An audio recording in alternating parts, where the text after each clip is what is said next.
Myself, Dr. Manisha Mathur, botany department SPC government college Ajmer.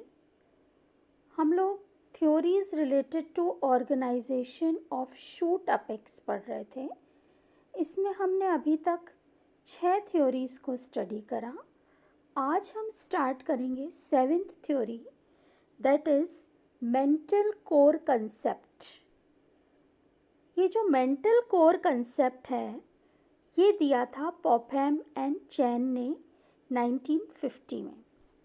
पॉपहम and Chan introduced mantle core hypothesis in 1950।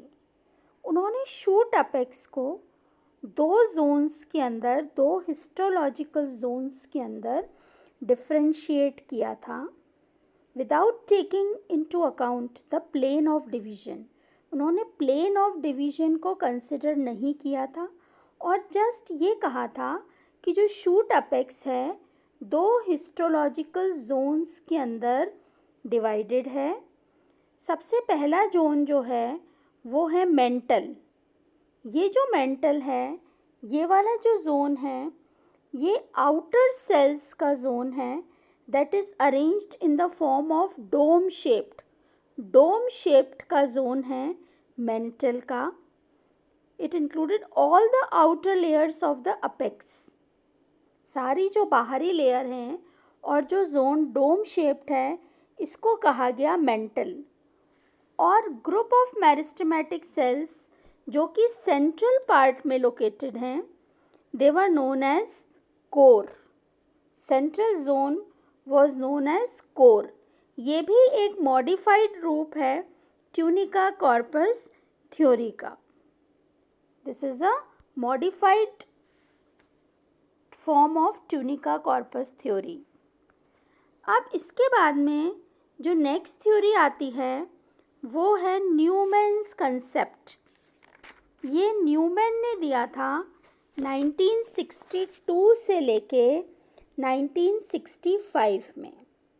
तो Newman proposed the new concept to explain the organization of meristematic cells in shoot apex। shoot apex के जो meristematic cells होते हैं उनको किस तरह से organise होते हैं उनको न्यूमैन ने बताया था। अकॉर्डिंग टू दिस थ्योरी, इस थ्योरी के अनुसार shoot apical organization in various vascular plants can't be explained by a single apex and it can't be explained, और एक सिंगल अपेक्स को हम मेरिस्टेमेटिक जोन बताकर नहीं एक्सप्लेन कर सकते। तो न्यूमैन ने ये कहा था कि यहाँ पर 3 टाइप के शूट अपेक्स होते हैं डिफरेंट प्लांट ग्रुप्स के अंदर।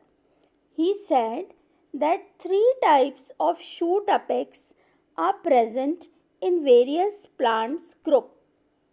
Various plant group में 3 तरह के shoot apex को न्यूमैन ने बताया था। सबसे पहला जो shoot apex का टाइप है जो हमने यहाँ बता रखा है A नाम से, this is monoplex type of shoot apex। ये वाला जो है monoplex टाइप का shoot apex है। ये जो शूट अपेक्स है it is found in lower plants like in ferns. ये एंजियोस्पर्म्स में नहीं मिलता है। ये जो शूट अपेक्स है ये लोअर प्लांट्स के अंदर पाया जाता है। Here single layer of meristematic cells are present. इस टाइप के शूट अपेक्स के अंदर एक सिंगल लेयर पाई जाती है मेरिस्टेमेटिक सेल्स की, और ये जो सेल्स होते हैं they face towards inner side, अंदर की तरफ इनका फेस होता है, and divide only in 1 plane. ये जो सेल्स होते हैं सिंगल लेयर के, हम इस ए में देख सकते हैं, एरो से बता रखा है कि सिंगल लेयर मेरिस्टेमेटिक सेल्स की प्रेजेंट है and they face towards the inner side and divide only in 1 plane. सिर्फ एक प्लेन में डिवाइड करती है ये, और इनके डिवीजन से there is increase in the length of shoot in ferns. जो फर्न्स हैं उनकी लेंथ के अंदर इंक्रीज होता है।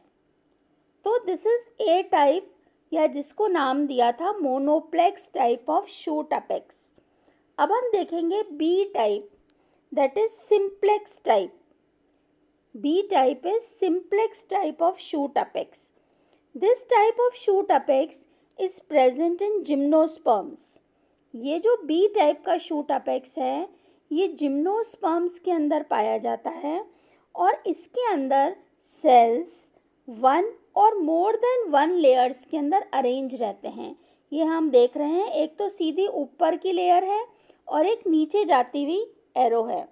तो this type of shoot apex is present in gymnosperms and cells are arranged in one or more than one layers and divide, और इसके जो cells होते हैं they divide in both anticlinical and periclinical division। ये जो layer है, इसके जो cells हैं ये anticlinically भी divide होते हैं and periclinically भी divide होते हैं। थर्ड टाइप जो है shoot apex, वो यहाँ C और D में बता रखा है, that is duplex type of shoot apex. ये जो duplex type of shoot apex है, it is found in angiosperms. This type of shoot apex is present in angiosperms, और इस टाइप के जो शूट अपेक्स हैं उनके जो सेल्स हैं they have the capacity to divide in two और मोर प्लेन्स। दो प्लेन्स और दो से अधिक प्लेन्स में इसके सेल्स डिवाइड होते हैं, और मोर देन टू लेयर्स के अंदर, मोर देन वन लेयर्स के अंदर ये जो सेल्स होते हैं ये अरेंज होते हैं। डुप्लेक्स टाइप के अंदर the cells are arranged in two और मोर प्लेन्स या arranged in more than one layers.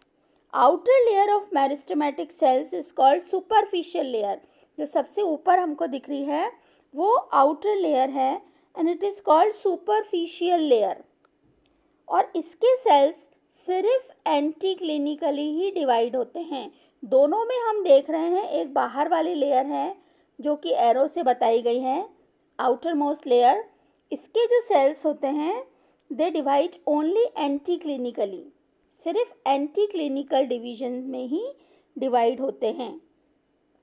While inner layers के जो सेल्स हैं, जो कि दो तरह से बता रखा है, एक तो एक के अंदर ही एक और एरो है और एक दो लेयर्स हैं जिसमें एक एरो और है। तो ये जो इनर लेयर है they divide in all planes. जो इनर लेयर है डुप्लेक्स टाइप की, इसके अंदर आउटर लेयर तो सिर्फ एंटी क्लिनिकली डिवाइड होती है, जबकि जो अंदर वाली लेयर होती है वो सारे प्लेन्स में डिवाइड होती है और सारे पार्ट्स बनाती है, सब लेयर्स का निर्माण करती है। वेस्कुलर सिलेंडर, पिथ, कॉर्टेक्स, इन सब का फॉर्मेशन करती है। अब फ्रॉम द अबव थ्योरीज, हमने इतनी सारी थ्योरीज देखी, हमने जो थ्योरीज देखी उनसे हमने ये कंक्लूड करा, it was concluded that to explain the shoot apical organization, to explain the shoot apical organization, any one theory is not sufficient. लेकिन tunica corpus जो theory है, it is the most accepted theory among all the above theories. तो ये माना जाता है कि जो tunica corpus theory है उसको ही shoot apex के organization के लिए सबसे ज़्यादा मान्य theory है. So this was all about the theories related to the organization of shoot apex, or tunica corpus theory is the most accepted theory. Okay.